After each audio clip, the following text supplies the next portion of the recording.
Hi, vacation rental owners and managers. Choosing your property's decorating style is important, and it probably seems tricky, but I'm going to show you a simple formula to figure it out, and it will make decorating your STR correctly much easier. Welcome to Step Up Your STR. Maybe you have the basics in place for your business, but you know it needs to be better. That's where we come in. Here, you'll get practical ideas to take your vacation rental business from ordinary to outstanding. I'm Kara Shimizu, your host. Together, we'll go through this journey and step up your STR. Today's podcast is a really practical one that will make your decorating choices easy. We're going to walk through how to figure out what I call your style statement. And this is super important because it will guide all of your decorating choices. This is not only just a style, it's a statement that gives direction, and it helps you know what to choose and make it look great. All right, so what exactly is a style statement? It's going to be two words. Number one, a style word. Number two, a feeling word. Let's talk first about number one, the style. This means your design style, and there are several avenues to figure this out. First of all, think about where your property is located. The architecture in the southwestern United States will likely be different from the mountains of Utah. And the mountains of Utah, those homes there, will be different from an apartment in Chicago. So look at your architecture, see if it's got a lot of straight lines, and that's more modern, or if it has a lot of curvy lines and moldings and some fancy stairway going up. And that would be more traditional. So that's one way you can start to differentiate what your style is going to be. Next, do a simple search online. Just put in a term like most common interior design styles. And this can be really informative because if you know certain design styles, if you can match that to your style statement, you can search for furnishings in that style and really narrow down what you're going to buy, such as transitional, that's a style, transitional sofa, or mid-century modern, another style, mid-century modern coffee table. Okay, another way is to compare what you see online to what your space's architecture is. For example, you'll probably see a lot of traditional furniture in a Georgian style home.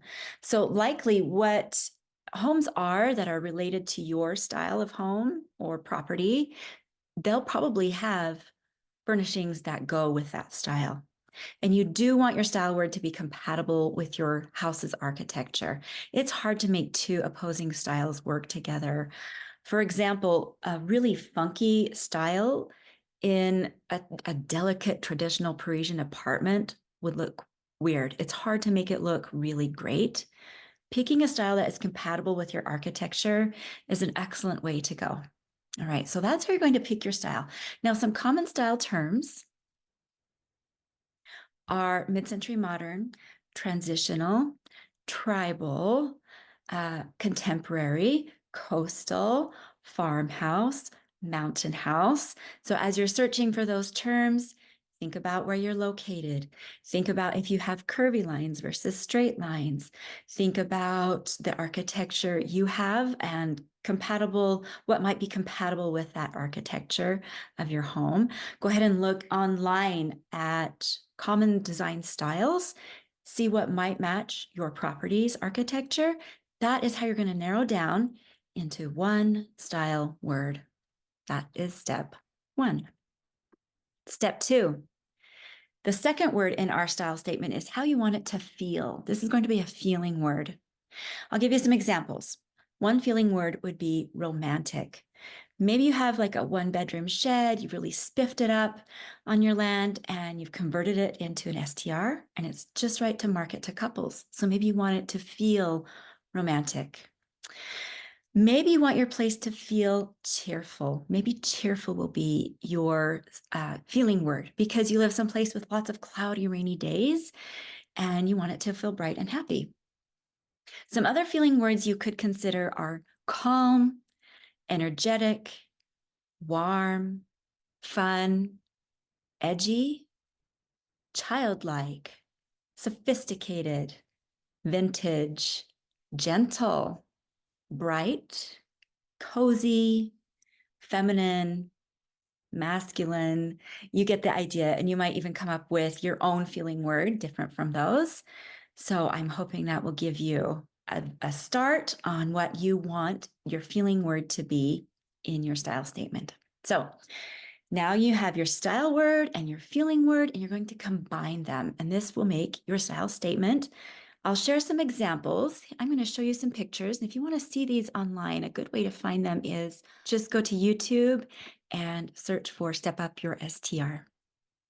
Okay, our first example is going to be what I'm calling a masculine farmhouse. So if you look at the architecture of this space, it has some kind of raw wood looking floors. It has shiplap on the walls. It's kind of rustic looking. That's a farmhouse style that we're looking at here. And then what they did is they layered in some farmhouse and masculine elements. If you look at the desk in the middle of the space, it has really strong, straight, clean lines. It's made of this black, sturdy metal, those legs, and it has some really rugged wood for the top. If you look in the back, there are two chairs in the back of the photo on either, kind of flanking the desk on either side of the desk, and those are black also. It's kind of in a strong leather color. There's also on the wall a chart. It looks like a chart of weights and measures. So it's just really analytical, and which often is equated more with masculine than it is with feminine. Also on the ground or on the floor, there is a cowhide rug, also really rugged, a rugged rug, pun intended there.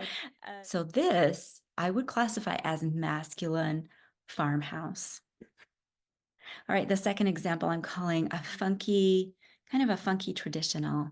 And I would not put super delicate architecture like a Parisian apartment with a funky style, but you can put traditional with a funky style. And the reason I'm calling this traditional is because it has a large fireplace on the left, and it looks like it's maybe made of a painted wood, and it has a marble surround. And then it has really tall ceilings, a big, beautiful mullioned window in the background, and some very nice molding on the walls. This is a traditional architecture in this space. And then they have put some traditional and funky items inside. What you see that is traditional is in the back. It's that very traditional, beautiful tufted sofa. But the chair that's in the foreground is really funky. It's a really modern, mid-century modern style baby blue chair. And then the coffee table has a lovely traditional marble round top, but then the legs are kind of this undulating swirl in what looks like maybe a brass pipe. So that's a very funky design. There's also a really interesting large light fixture, kind of a chandelier that hangs down. It's made out of what looks like bamboo reeds, and it's a funky light fixture. However, on the mantle, I can see that there's a traditionally shaped vase. It looks like there's some traditionally framed pieces of art above the mantle too. So they have combined in this room traditional and funky, and it's made a really fun and interesting space. This third example I'm calling feminine industrial. If you look at the architecture, you can see there's a lot of raw concrete, exposed piping, exposed wiring, a lot of hard edges.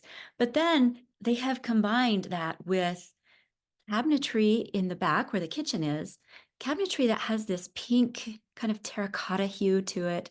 That same pink terracotta is in the middle of the space in that fireplace. It's a very soft and pretty color. There also is some soft lighting coming up onto the ceiling and some really soft looking pillows and cushions. There's a sling chair there in the middle of the room. A sling chair is a very curvy chair, so that looks feminine also. So this is a really cool juxtaposition of hard edges with industrial and the soft, rounded edges of feminine. Pretty cool space. All right, so let's recap. To choose the style and furnishings for your vacation rental, come up with your style statement. It will be 2 words, a style word and a feeling word. Your style statement will be the guide for all the design elements that you choose. It can be really informative to see what I'm talking about, so you can check out the video, as I mentioned, the video version of this podcast on YouTube. Just do a search there for Step Up Your STR. Thanks so much for listening. Talk again next time. Thank you for joining in on Step Up Your STR. Please take just 30 seconds to like, review, and subscribe. It's a simple thing that fuels our mission to empower more STR owners and managers for higher success. I look forward to talking again next time.